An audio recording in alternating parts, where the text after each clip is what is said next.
Hay algunos que creen que el mundo que conocemos no es lo que parece. ¡Fuera!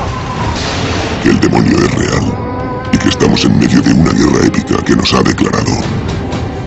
Si observas el mundo, parece haber otra fuerza en juego, cuya voluntad tiende al mal. Cuando estás en medio de un exorcismo, tú estás atacando al demonio y él se está defendiendo. Una batalla entre el bien y el mal, que se lucha de hombre a hombre, de alma a alma. Si tienes la mala suerte de verte envuelto en ella, solo hay un puñado de hombres en el mundo que pueden ayudarte. Son los exorcistas, y estas son sus historias verídicas. Una vez se libera el mal en el mundo, es extremadamente difícil volver a encerrarlo. Exorcismos. Cada año la Iglesia Católica Romana recibe miles de peticiones de ayuda para lo que la Iglesia denomina infestación demoníaca. De hecho, la Iglesia ha establecido la Asociación Internacional de Exorcistas para ayudar a educar a los sacerdotes en lo demoníaco. En 2004 recibieron una llamada acerca de esta casa, en las afueras de Pittsburgh. Las infestaciones de casas son algo más destacable de lo que se podría pensar, a juzgar por lo que se sabe o se habla, porque si le cuentas a alguien que oyes cosas o que las ves moverse, va a pensar sí, le faltan unos cuantos tornillos. La Iglesia decidió enviar un psicólogo llamado Adam Bly para que entrevistara a la familia que vivía en la casa.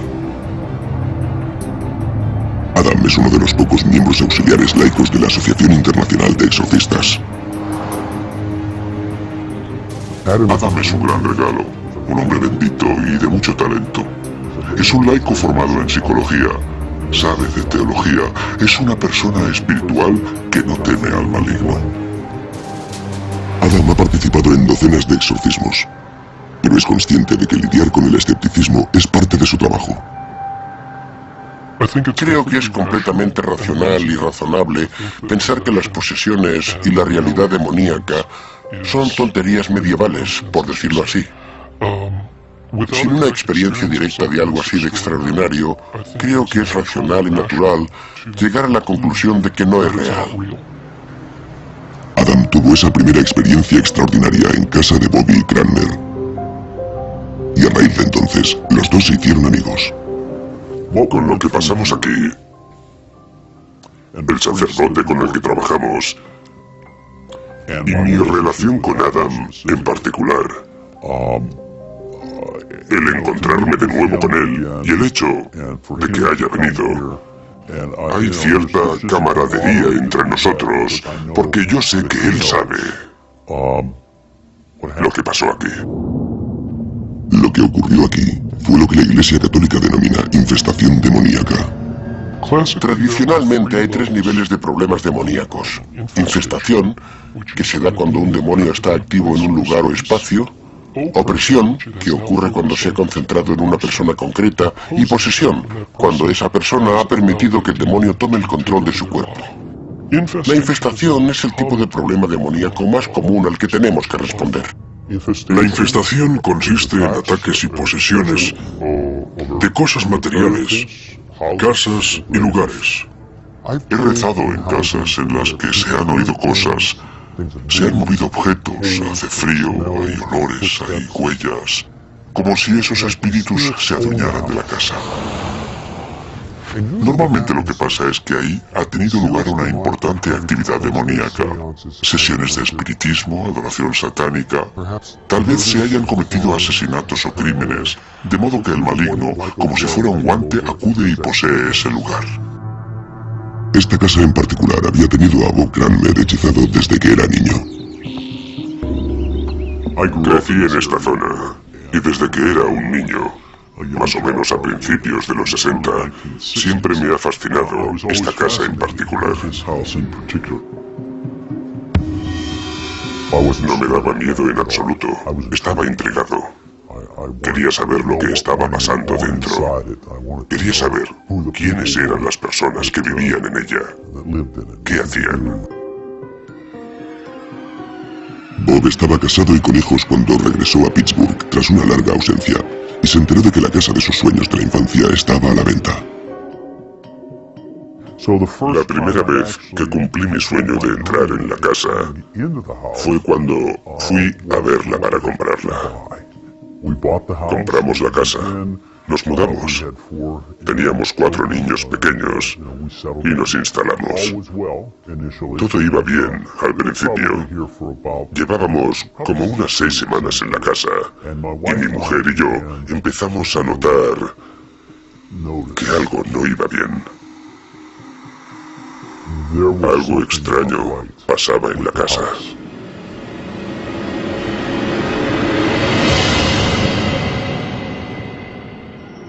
Las cosas cambiaban de sitio, se perdían.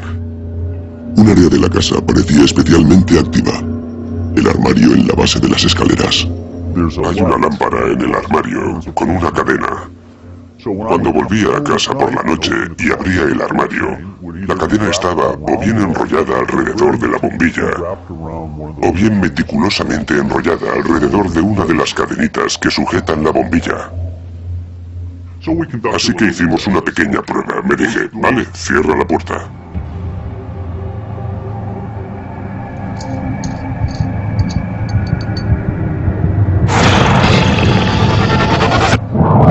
Abrí el armario otra vez y estaba claro que la cadena se movía, así que supimos que teníamos un fantasma.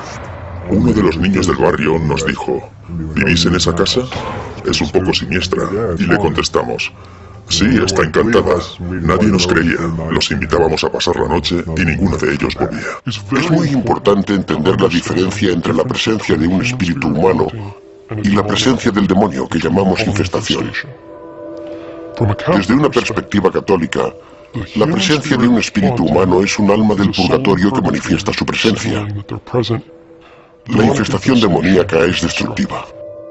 Eso parecía describir lo que estaba pasando en la casa de los Cranmer. Bob se despertaba cada mañana con arañazos. Parecía como si las garras de un gato le hubieran arañado la espalda. 2 de mis hijos vieron 2 sombras oscuras junto a sus camas. Con forma humana. Entró en mi habitación a saltitos, se quedó al pie de la cama. Yo la miré un segundo. Me cubrí la cabeza con la manta. Me voló de entre las manos y se plegó perfectamente a los pies de la cama. Con el paso de los años, ciertos miembros de mi familia empezaron a tener problemas mentales, agobio, un tipo de comportamiento marcadamente paranoico, totalmente fuera de contexto con respecto a quiénes eran y quiénes son. Es Moloch, un amigo mío. Se podría decir que perdí el control y me volví loco durante un par de años. Pasé 14 días en un pabellón psiquiátrico cerrado, porque esto me estaba afectando. Y entonces no lo sabíamos. Creíamos que era cosa mía. No éramos nosotros mismos, éramos completamente diferentes. En 2002-2003, el fenómeno en la casa se hizo muy visible. En nuestras narices, o sea, ya no intentaba disfrazar su presencia. ¿Y qué iba a hacer? Entonces yo era protestante. Fui al pastor de mi iglesia, le hablé de esto, y se le pusieron unos ojos como platos y me dijo, que sí, que sí. He visto las películas El Exorcista y otras de estos temas y ¿qué vas a hacer? Hablar con un cura. Como sacerdote experimentado, al padre Mike Salvania no le resultaba desconocida la infestación demoníaca y bendijo la casa muchas veces, aparte de celebrar misa en ella. Había 2 sacerdotes que venían a casa. Y luego había una especie de sacerdote místico y misterioso con el que hablaba por teléfono y dijo que no podía venir a casa. Dijo que si venía, se podrían poner las cosas mucho peor. La experiencia había enseñado a los exorcistas que los demonios luchan por retener aquello que han conquistado. ¿Por qué iba un demonio a querer infestar una casa? Es una cuestión territorial. El demonio quiere poseer la tierra, poseer a la gente con la finalidad de matarlos. En cualquier caso, el maligno puede destrozar la vida familiar y así gana terreno. Una serie de sacerdotes fueron a bendecir la casa. Pero como las sesiones de oración parecían no producir efecto alguno, llamaron a Adam Bly. Me involucré en el caso como observador externo. Se me hizo acudir solo para proporcionar una observación externa útil. Supongo que querían una visión diferente. Lo que pasó a continuación cambiaría la vida de Adam y lo pondría en contacto habitual con fuerzas que él cree que solo se pueden llamar de una forma: demoníacas. Exorcismos. Exorcismos. Tras años viviendo en una casa que creían que estaba encantada, Bob Cranmer y su familia recurrieron al padre Mike Salvania y a Adam Bly para que intentaran liberar la casa de los malos espíritus.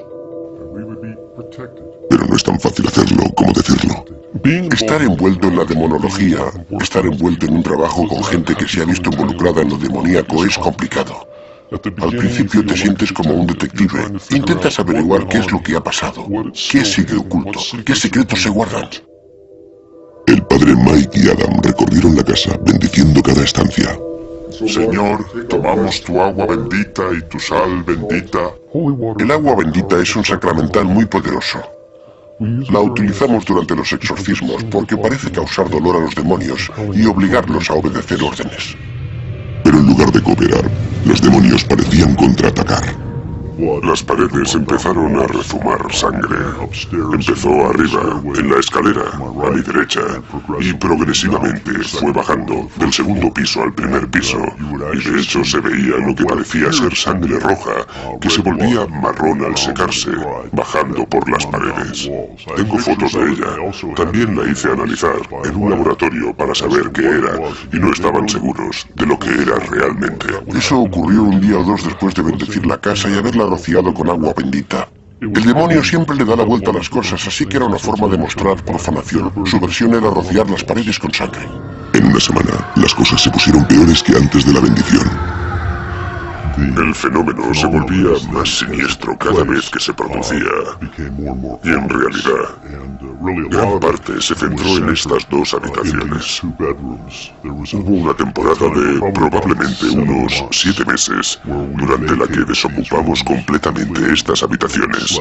Nadie dormía en ellas porque el ente gravitaba en torno a estas dos habitaciones, y el ente, que se acomodaba aquí por las noches, desprendía un fuerte hedor muy localizado.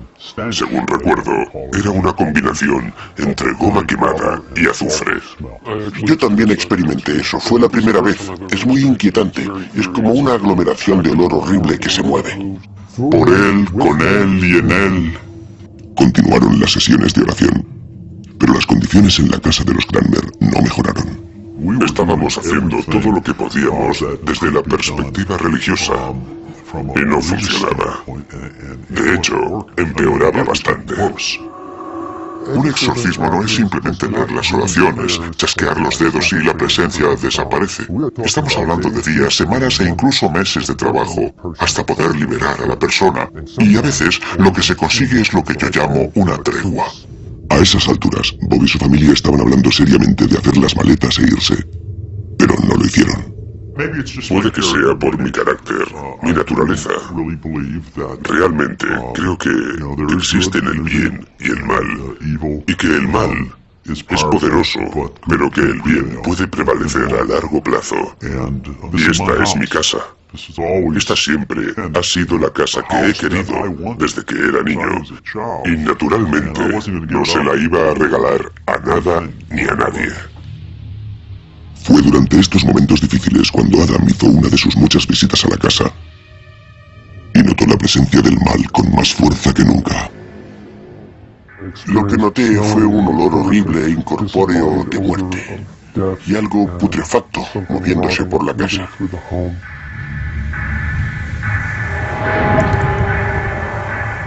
En mi cabeza aparecieron unos arañazos extraños. Lo raro de esto es que al cabo de 90 segundos los arañazos habían desaparecido completamente. Cuando estaba a punto de irse, Adam se detuvo junto a las escaleras y dirigió su atención al armario de la bombilla con la extraña cadena. Tuve la extraña y fuerte sensación de que había algo bajo las escaleras, detrás del armario. Había un gran espacio bajo los escalones en el que casi se cabía de pie. Había estado sellado más de 100 años. No había ningún acceso a él desde el suelo o los lados. Adam sugirió que rompieran la pared, y lo que hallaron detrás los dejó perplejos. Encontramos piezas del ego de mi hijo en ese espacio. ¿Cómo se habría metido eso ahí? No había grietas, no había manera. Pero encontraron diversos objetos que eran claramente posesiones de personas que habían vivido en esa casa. Uno de los objetos era un esbozo arrugado. ¿Me lo sujetas? Gracias. Mostraba una casa y una familia al lado. ¿Qué es eso? No tengo ni idea. En la otra cara había un burdo dibujo de una figura demoníaca y un nombre: Moloch, una figura demoníaca asociada a los sacrificios infantiles en el Antiguo Testamento. Eso no significa que el papel estuviera maldito o que estuviera necesariamente relacionado con la magia negra, pero parecía ser una pista. Para Adam y el padre Mike, tener el nombre del demonio suponía una ventaja significativa, si el nombre era el correcto. Los demonios, por supuesto, saben eso y lucharán con uñas y dientes para no dar su verdadero nombre, porque una vez que un sacerdote tiene ese nombre, ya no se trata de fuera en el nombre de Dios, sino en el nombre de Dios, fulano o mengano, fuera. Y esa oración, al ser específica, tiene un impacto mucho mayor. Pero para empezar, ¿por qué habían escogido los demonios infestar esa casa? Los problemas están ahí porque la anterior persona que tenía autoridad en esa casa hizo algo para invitar al diablo a ese espacio. ¿Qué había hecho? Las habladurías del barrio en los años 30 sugerían una respuesta. La investigación indicaba que podrían haber habido abortos ilegales llevados a cabo en el edificio por un médico que tenía una consulta al final de la calle. Armados con un nombre y una posible razón para la infestación, llevaron a cabo una serie final de servicios de oración en la casa de los Cranmer. Dios que estás en todas partes, llévate al captor de nuestro prisionero y que esa separación merezca que tu protección de esta casa nunca se debilite. Moloch fue llamado y se le ordenó que se fuera. Pero si los demonios estaban escuchando, no dieron ninguna señal, porque lo que pasó a continuación fue... Amén. Absolutamente nada. Si esto fuera una película, uno pensaría en un dramático gran final para todo esto. Fue más como una llamarada que se consume. Las brasas duraron cierto tiempo y luego también se apagaron.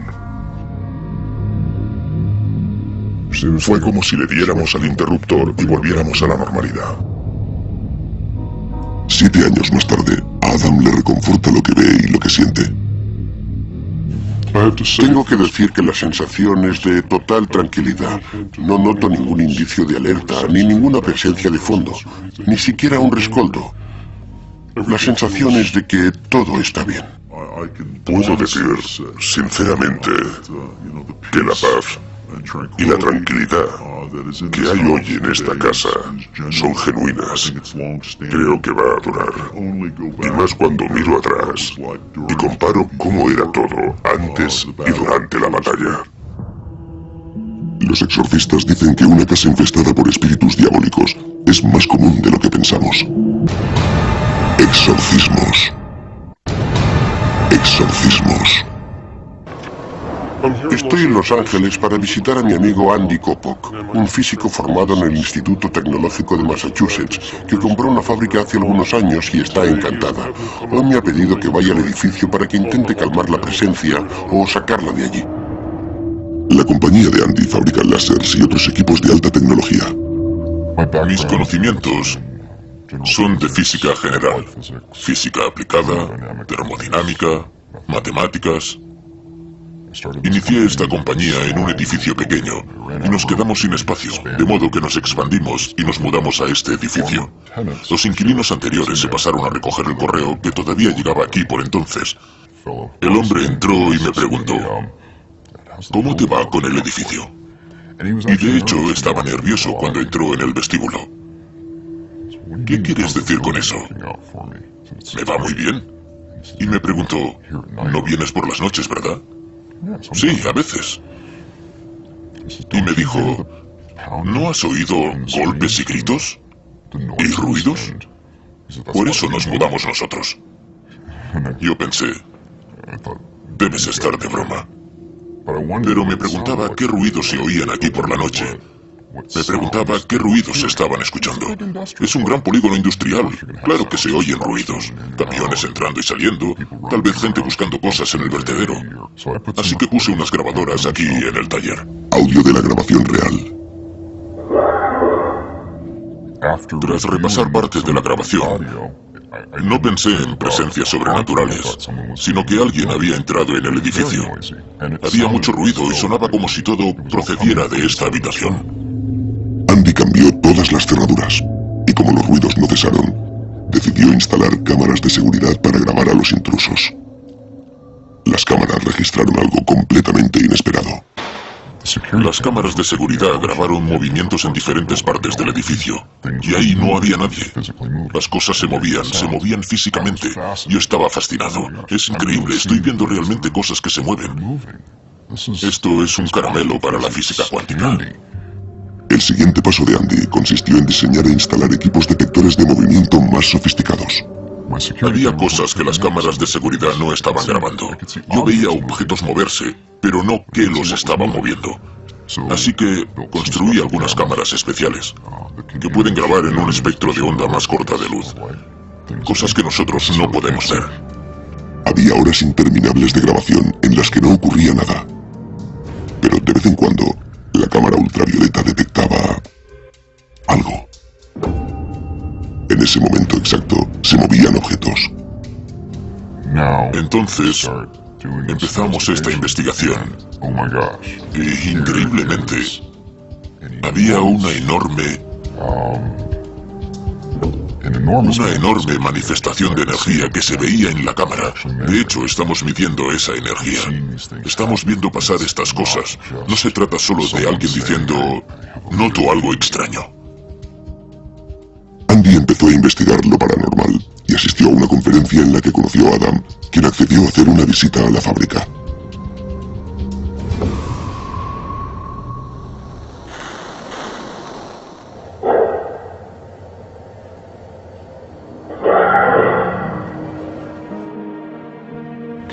¿Puedes ponerlo otra vez?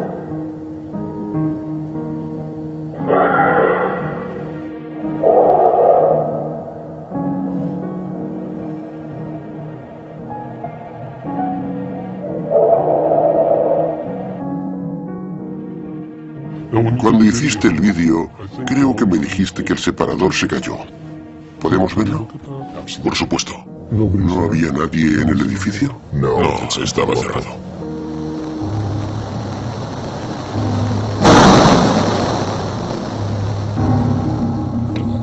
Esa parte es claramente destructiva y tú añadiste esa pared, ¿no? Cuando llegaste. Sí, esa es una historia interesante. Es la misma zona en la que el anterior inquilino tuvo problemas. Sí, no se me había ocurrido hasta ahora que parece haber una localización, porque lo que he notado con algunas presencias es que suelen estar casi confinadas en un círculo de un radio de unos 6 metros. Ese suele ser el caso con almas humanas, particularmente de malas personas que creemos que están en el purgatorio y están tratando de llevarse su bagaje espiritual, pero parece que no se les permite moverse muy lejos. Y se me ocurre, ahora que estamos viendo esto, que todo está ocurriendo en un radio de 6 metros, en un diámetro de 12 metros, y tal vez encaje en ese patrón. Dos incidentes históricos sugerían que la fábrica podría estar simplemente encantada y no infestada. Había una refinería de petróleo al otro lado de la calle, en la que hubo un grave accidente con fuego que arrasó el lugar, y unas cuantas personas murieron en el suceso.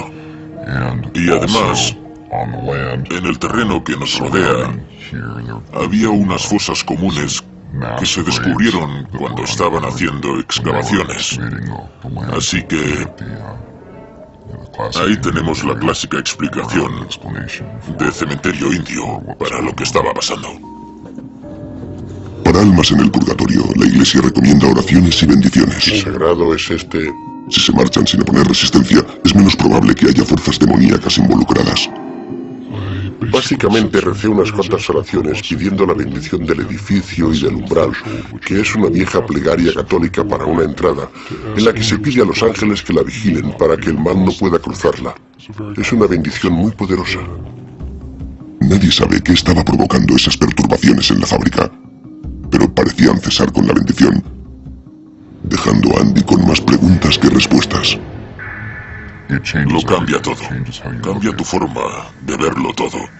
En ese momento me vi obligado a cuestionarme todo lo que sé. Porque hay nuevas realidades que se pueden medir.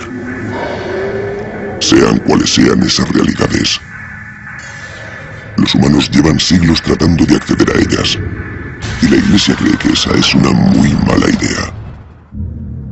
En todo el país hay un interés en alza por lo paranormal, lo que mantiene a Adam muy ocupado. A veces me paso en la carretera el 90% del tiempo. Me llaman continuamente, así que me meto en un avión, aterrizo en una ciudad, alguien me lleva a un hotel o a una rectoría, y luego me llevan al exorcismo o a enfrentarme a un demonio. Ahora mismo estoy en el Medio Oeste. Voy a encontrarme con Misty, una mujer con la que llevo trabajando unos 5 años. Como muchas personas que se han involucrado en lo oculto y lo paranormal, ha desarrollado un problema. Lo que hay presente ahora mismo es un espíritu realmente maligno. Está en esta habitación mientras hablamos y está enfadado. Los demonios utilizan muchos trucos y uno de ellos es la comunicación a través de los espíritus o la adivinación como reclamos para que la gente se relacione con ellos. En el caso de Misty, su elección libre de abrirle la puerta a los espíritus a través de la adivinación es lo que la ha llevado a estos problemas. Cuanto más participa nuestro libre albedrío en acceder al mal o a la sugestión y las insinuaciones del demonio, por ejemplo, con un pacto con el demonio, ritos satánicos, incluso escarceos con el ocultismo, eso abre la puerta. Estaba en mi primera investigación paranormal y vi a alguien usando varillas de Zahorí y me sentí atraída hacia ello inmediatamente, como un imán. Para Misty, la puerta se abrió con la radiestesia, o habilidad de notar campos de energía con varillas de metal. Empecé a usarlas de maneras en las que probablemente la mayoría de la gente no las usa. Era capaz de ayudar a otros investigadores a localizar dónde estaban los espíritus, que se manifestaran y que se comunicaran primero conmigo si eran testarudos. Era cautivador. Me arrastró, y me arrastró muy rápidamente. Siempre había creído entender que si lo haces por las razones adecuadas y te mantienes firme y rezas a Dios y pides protección, estarás a salvo. Y eso no es cierto. No es cierto. Misty había crecido en un hogar cristiano y creía que los ángeles de la guarda siempre andaban cerca para protegerla. Pero dejó de estar tan segura. En cierto punto del proceso, empecé a sentir que algo que no era positivo me estaba gobernando. Al principio había mucha actividad de tipo poltergeist. Se oía ruido de cristales rotos. Sonaba como si se rompieran todos los cristales de mi casa. Cuando iba a investigar, no había cristales. Lo que empezó como curiosidad y ganas de hacer lo correcto se convirtió en una obsesión. Solo había una atracción hacia ello que me seducía. Una noche en concreto vi algo en la ventana y pensé que había alguien que me miraba desde el otro lado. ¿Quién está ahí? Pero al moverse, la entidad me atravesó y atravesó a mi casa. A partir de ahí, todo se intensificó. Empecé a sentir el olor de la muerte. Estaba mirando al techo y de pronto una cosa demoníaca de aspecto horrible salió volando del techo hacia mí y me agarró. No podía mover los brazos e intentaba luchar. Me sentí como si me estuvieran sujetando bajo el agua. Fue horrible. Entonces llamé a Adam. Cuando trabajamos con personas, a menudo les damos sacramentales, que son objetos bendecidos por un sacerdote. En el caso de Misty, uno de los objetos que le había dado para que lo usara era una vela bendecida. Simplemente le dije que encendiera la vela si iba a ponerse a rezar. Y también que la encendiera si sentía que había espíritus malignos cerca.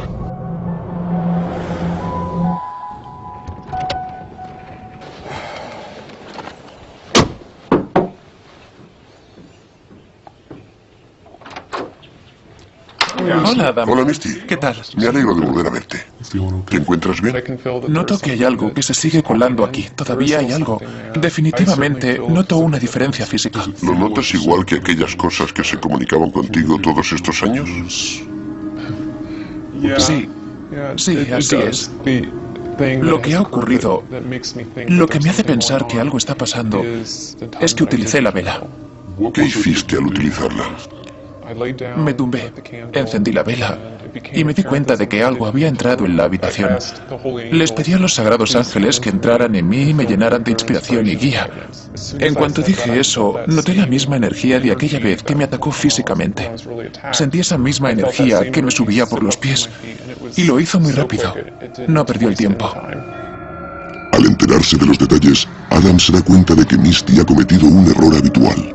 Las velas bendecidas son sacramentales, cosas sagradas. Es una falsa presunción pensar que los espíritus malignos no pueden estar alrededor de algo sagrado. Y el caso es que con los buenos espíritus no existe la necesidad de invitarlos a que entren realmente en tu cuerpo. Tuve una mala sensación en cuanto ocurrió. Todavía me sorprende encontrarme en esta posición y en esta situación. ¿Qué quieres decir? Es que es tan extraño pensar que alguien que es normal y no adora al diablo ni nada de eso puede acabar en una situación así. Da mucho miedo. Me inclino por hacer dos cosas. Renunciar al derecho que se le ha dado y luego rezar un poco para pedirle a Dios que se lo lleve. ¿Te parece bien? Sí, totalmente. De acuerdo. Una vez el mal humano es liberado, cuando se presenta el mal en el mundo, es extremadamente difícil volver a encerrarlo. Misty, ¿renuncias a cualquier relación con el diablo establecida a través de lo oculto? Sí, ¿Renuncias a cualquier relación con el diablo establecida a través de la adivinación? sí, ¿A comunicarte con los espíritus de cualquier manera? sí.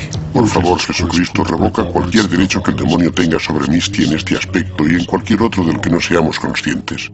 La Iglesia y los exorcistas que me han formado me han dado permiso para rezar por las personas y pedirle a Dios que las bendiga. Manténnos fieles a nuestro Señor Jesucristo por los siglos de los siglos. Amén. Amén. Bueno, ya te llamaré, ¿de acuerdo? Sí, gracias otra vez, Adam. Cuando Misty encendió la vela, les dio permiso explícitamente a los espíritus que notaba presentes para entrar en su cuerpo. Eso, por supuesto, fue un error. Creo que Misty está mucho mejor, pero estas cosas no terminan instantáneamente, en una sesión. Como con casi todo el mundo, es un proceso de desvinculación con lo demoníaco y con los engaños con los que ha sido atraído. Misty se convirtió en un blanco para los demonios al mostrar una intensa curiosidad por la adivinación y la radiestesia. Pero la Iglesia enseña que cualquier interés en lo paranormal puede ser peligroso, porque nunca sabes qué puedes estar llevándote a casa. Exorcismos. Exorcismos. ¿Tienes la cámara y la pantalla encendidas? Por experiencia, la Iglesia enseña que cuando hay fuerzas demoníacas presentes, siempre intentan arrastrarnos a una conversación. Y la Iglesia tiene una sencilla norma de protección. No hables con el demonio. En cierto modo, esa es la norma más importante. Hablar con un demonio es como tontear con la posibilidad de ser atraído a una relación con él. Y por eso la comunicación con los espíritus es tan peligrosa. Penny Willis era miembro de un grupo de cazadores de fantasmas en Upstate, Nueva York. Salimos para visitar un lugar encantado bien conocido. Éramos un grupo. Hay algo más allá de nosotros, y ese anhelo de algo más es el principio de nuestra interacción con el mundo espiritual. Así que uno se dice, quiero ir a cazar fantasmas, quiero ir a buscar algo así. Quieren experimentar, quieren estar conectados a ello, y a veces esa conexión va en direcciones a las que ellos no querían ir. Penny a menudo pasaba tiempo en casa de su hija, cuidando de su nieto, Seth, que era autista. Pero fue la hija de Penny, Elizabeth, la primera en notar que una presencia estaba jugando con ella. ¿Había traído su madre un espíritu maligno consigo? La abuela del niño estaba seriamente envuelta en la caza de fantasmas y había estado intentando registrar pruebas de que había espíritus en el cementerio. Parecía que había conseguido grabar una sombra negra y... todo este problema empezó, creo, la noche o el día después de que la madre del niño visitara la casa de la abuela y viera la grabación con ella. Creo que es muy probable que se hubiera enganchado a ella y que la hubiera seguido hasta aquí. Fuera lo que fuera, pareció interesarse por Seth o por su habitación. Entonces empezamos a oír gruñidos. Procedían de la habitación de mi hijo. No supe qué hacer, tenía miedo. Recuerdo que me llamó una vez asustada. La habitación del ordenador está pegada a la de Seth, y la puerta de la habitación de Seth se había cerrado de un portazo, y ella estaba aterrorizada. Yo estaba al teléfono con ella y le dije, bueno, pues abre la puerta. Y ella dijo, eso ya lo he hecho. Y entonces oí un fuerte bang, y la puerta se volvió a cerrar de un portazo. La puerta de la habitación de Seth se abría y cerraba sola, incluso después de que Elizabeth pusiera una pequeña alfombra debajo.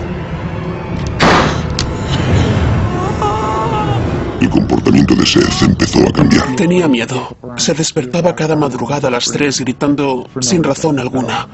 Él veía algo que yo no veía. Y al principio pensé que tal vez eran solo pesadillas, los típicos terrores nocturnos de su edad.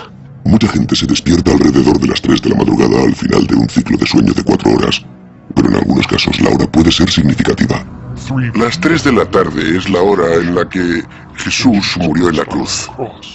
Las 3 de la madrugada es la hora opuesta total. De nuevo ese patrón del demonio burlándose de Dios y haciendo una inversión de las cosas. Antes de pasar todo esto, Seth era un niño alegre, incluso de bebé. Fue realmente espantoso, porque Seth siempre ha sido... Es difícil de explicar, pero... todo le hace feliz. Las cosas más sencillas le hacen feliz. Nada lo hacía llorar, ¿sabes? No había manera de saber qué era lo que le pasaba. Porque cuando él llora, es porque pasa algo malo. Lo llevamos a médicos, a especialistas, y no le encontraban nada. Fuera de casa, Seth parecía ser el mismo niño alegre de siempre. Cuando volvíamos a casa, después de pasear, en el instante en que llegábamos al camino de la entrada, empezaba a temblar y a gritar. Estaba aterrorizado. Se echaba a llorar en cuanto entrábamos por la puerta, hasta el punto de desmayarse, de lo cansado y agotado que estaba. Y eso pasaba cada día, todo el tiempo. El niño parecía estar viendo algo que le resultaba absolutamente aterrador y apuntaba a algo específico, cosa que nunca antes había hecho. Lo interesante del caso es que un niño autista, en cierto modo, no puede mentir. No juegan a engañar, ni a esconder cosas, ni tampoco fingen sentimientos. Y no era solo Seth el que estaba atormentado. ¿Qué es eso? Penny se despertó un día sintiendo que algo la había arañado mientras echaba una cabezada. ¿Te has arañado, no? Estás sangrando. Tenía 3 profundos arañazos que me recorrían la cara. Yo no tenía ni idea de cómo habían aparecido. 3 líneas rectas. Sí. Eso es muy típico. Lo vemos mucho cuando hay presencias demoníacas. Por algún motivo les gusta hacer 3 arañazos. Creemos que está relacionado con la Trinidad porque hacen muchas cosas en grupos de 3. Cuando le salieron los arañazos a mi madre, me llevé un susto de muerte. Durante mucho tiempo tuve la impresión de que una entidad, fantasma, espíritu o como quieras llamarlo, no podía herirte físicamente. Por supuesto, yo quería creer que se había arañado a ella mientras dormía. ¿No ha pasado nada mientras estaba fuera? La iglesia tiene un nombre para este tipo de acoso demoníaco. Se llama opresión. El demonio se ha ganado el derecho a estar presente en ese lugar. Ahora ese demonio te quiere a ti y te intentará embaucar como sea para que le abras la puerta. Entonces presionará para conseguir más y más control, más interacción. Y en el momento en que tú digas, no, ya no quiero hacer lo que dices, se volverá contra ti y te morderá. Y es entonces cuando nos llaman. A menudo, la gente ya ha soportado gran cantidad de problemas, confusión, nervios, caos, antes de recurrir a nosotros. A veces intentan solucionarlo ellos mismos, afrontarlo solos, o recurrir a sus amigos, quizá incluso a un psicólogo. La Iglesia siempre ha exigido, mediante lo mejor de la ciencia y la cultura de ese momento, agotar todas las explicaciones mundanas a los problemas antes de dar el salto y decir, esto es un problema espiritual, ya sea posesión, opresión o infestación. Finalmente, a la madre de Seth le recomendaron que hablase con Adam Bly, pero al principio no se decidía a hacer la llamada. Quería contactar con Adam, pero algo me decía que no lo hiciera, que no pasaba nada, que me lo estaba imaginando todo, que no estaba pasando realmente. Y luego las cosas empeoraron. Estaba aquí sola durante el día y vi una sombra negra caminando por la habitación frente a mí. Estaba ahí, así que la grabé. La conseguí registrar en vídeo. Se la enseñé a mi madre y a mi novio y dejé de pensar que estaba loca. El vídeo me dejó atónito. Yo nunca he presenciado algo así. Se puede distinguir una figura, pero no era una persona. No se veía nada a su alrededor. Solo era la sombra de algo. Con una prueba documental en la mano, Elizabeth contactó con Adam. Pero la noche antes de que llegara, la pequeña escultura de un ángel salió volando de la pared. Casi alcanzó a Penny y rompió el móvil de Elizabeth. Una persona puede ser asfixiada, empujada contra la pared, tirada por las escaleras, arañada, mordida, asaltada de otras formas. Puede que un tocador se deslice por la habitación. No sé cómo explicarlo, solo sé que, fuera lo que fuera, no quería irse. Adam notó la presencia demoníaca en su primera visita, pero el ritual de exorcismo solo puede llevarlo a cabo un sacerdote formado. De modo que Adam simplemente bendijo la casa, prestando especial atención al dormitorio de Seth. Fui hasta allí. Di la bendición a la casa, recé unas cuantas plegarias, podamos derrotar al mal que reside, y todo paró. Seth había estado fuera durante la bendición de la casa, pero cuando regresó, su reacción pareció confirmar que algo había cambiado. En la puerta se mostró aprensivo, miró a su alrededor, pareció darse cuenta de algo. Se puso contento, corrió hacia su habitación, miró dentro, miró alrededor y se puso a saltar sobre la cama, riendo. Fue hermoso ver algo así. Mi hijo fue directamente a Adam, se le subió encima y lo abrazó. Eso es imposible para mi hijo. Es autista, nunca va a nadie que no conoce. Como si supiera que Adam venía a salvarle. Adam sigue visitándolos de vez en cuando para comprobar el progreso de Seth. Siento que tuviera que pasar por eso, lo siento de veras. Pero fue un tiempo corto y esperemos que ya lo haya olvidado y que no tenga un impacto duradero. Dada vuestra experiencia con todo esto, ¿qué piensas ahora sobre la caza de fantasmas? ¿Sigues haciéndolo? Ya no lo hago. No hemos hecho nada. Es demasiado arriesgado. Aquella vez lo pillamos muy a tiempo. Rezo porque la abuela tome una decisión final acerca de dejar de jugar a invitar espíritus a casa. Mucha gente comete un fallo fundamental. Creen que pueden abrir la caja del mal, mirar dentro, hacer cosquillas, cerrar la puerta, volver a ponerla en la estantería y no preocuparse nunca más. El demonio no se va a mostrar a sí mismo como un ángel de la oscuridad. Más bien se mostrará como un espíritu bueno, un ángel de la luz, un buen espíritu guía, por ejemplo. El aspecto más aterrador de todo esto es la falta, la verdadera impotencia que sufrimos todos nosotros como seres humanos aislados, como individuos, enfrentándonos a algo que es muy